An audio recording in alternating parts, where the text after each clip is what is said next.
I yield back.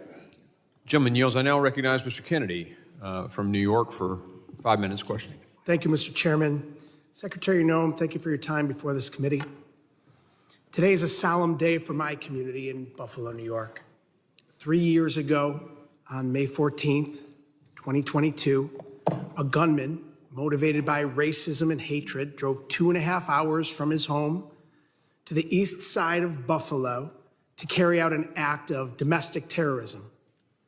Equipped with enhanced body armor, a tactical helmet, and a semi-automatic rifle, the gunman opened fire at a local grocery store in a predominantly black community.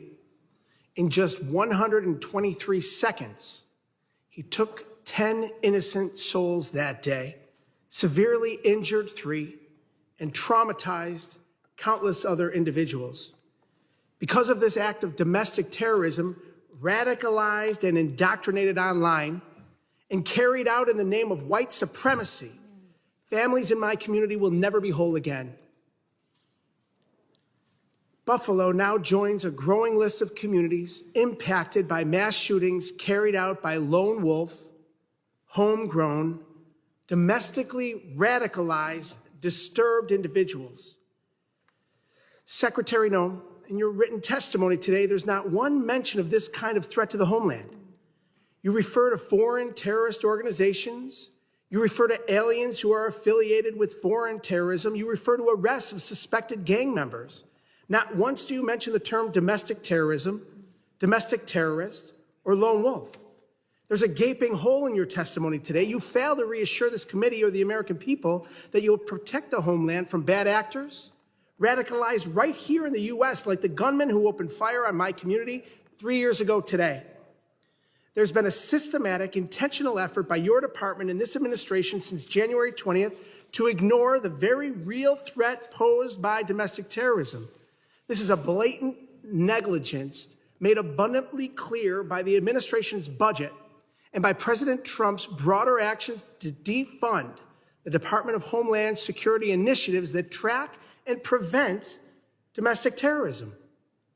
The Trump administration's budget proposal for the Department of Homeland Security completely eliminates the Targeted Violence and Terrorism Prevention Grant Program, a critical DHS program dedicated to helping local communities, including law enforcement, to develop and strengthen efforts to counter attacks of targeted violence and terrorism, just like the racist Buffalo attack.